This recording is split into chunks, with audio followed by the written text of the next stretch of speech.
Christmas Eve at Clara's house was always wonderful. Not only was her house large and grand, but inside there stood a tree that was 2 stories tall. Clara admired the twinkling lights and shiny round ornaments.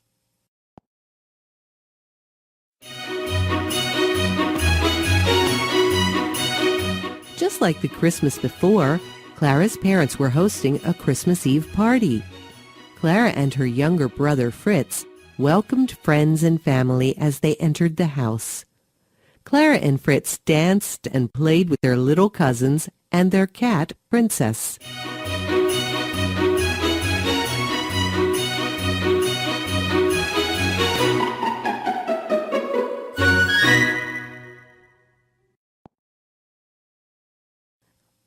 Later that evening, a special guest arrived.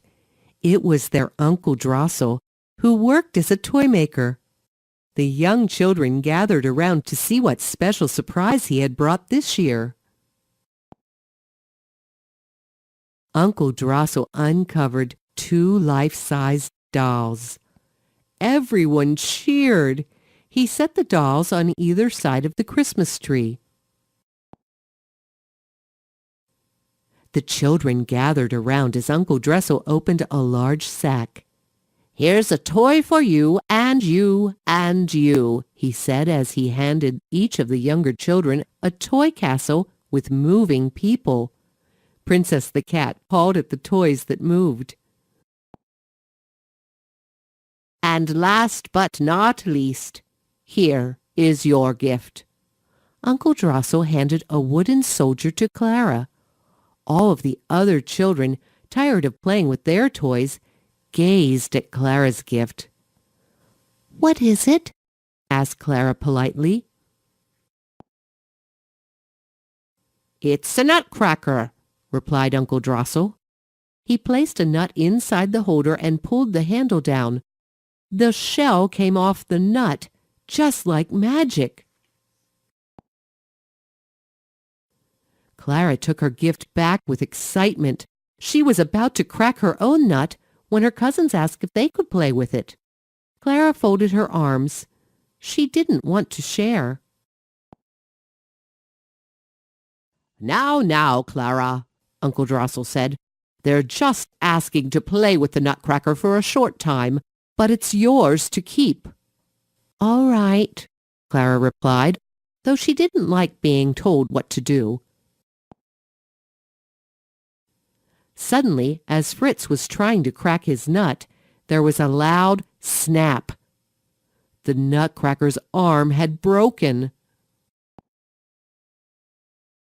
Clara yelled at Fritz, who began to cry and say he was sorry. But Clara didn't forgive him. Instead, she yelled, "I'll never do what others tell me to again!" Uncle Drossel laid the broken nutcracker under the towering tree, promising to fix it the next day. Shortly after, Clara's parents announced that it was time for bed. Clara folded her arms again, tired of being told what to do.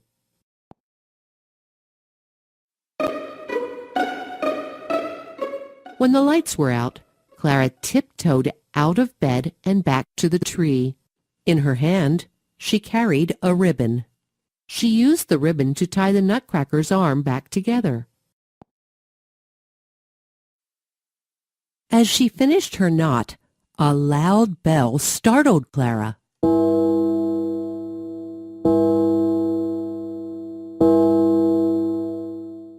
The clock chimed midnight. As the shadows of night surrounded her, Clara wished she would have stayed in bed as she was told. Before she could run back, Clara realized she was shrinking, and the tree was growing taller. The toys under the tree suddenly came to life. Then an army of mice came scurrying in.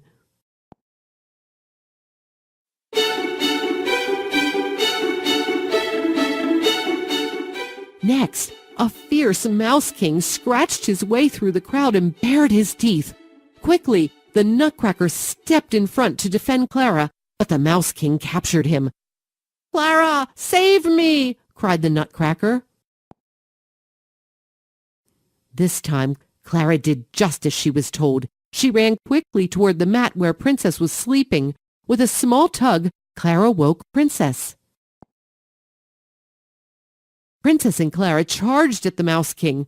Afraid of cats, the Mouse King and his army fled back into a hole in the wall. "Thank you for being so brave," said the nutcracker. "You saved my life." To Clara's surprise, the nutcracker then turned into a handsome prince.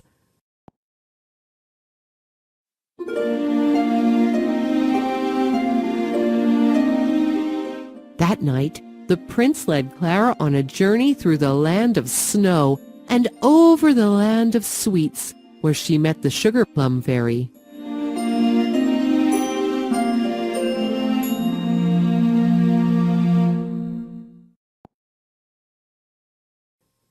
Although Clara had always wanted to travel and marry a prince, she still felt bad about how she had yelled at her little brother.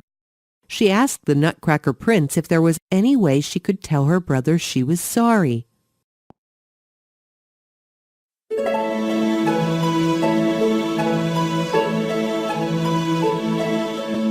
In the blink of an eye, Clara was back in her warm house.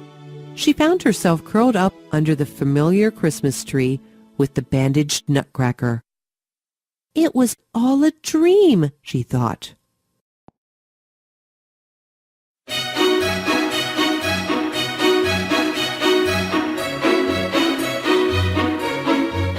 She set down her Nutcracker and ran down the hall into the bedroom. "Merry Christmas, Fritz! I love you!" she whispered to her brother, who was fast asleep. And until the first light on Christmas morning woke her, only good dreams danced in Clara's head.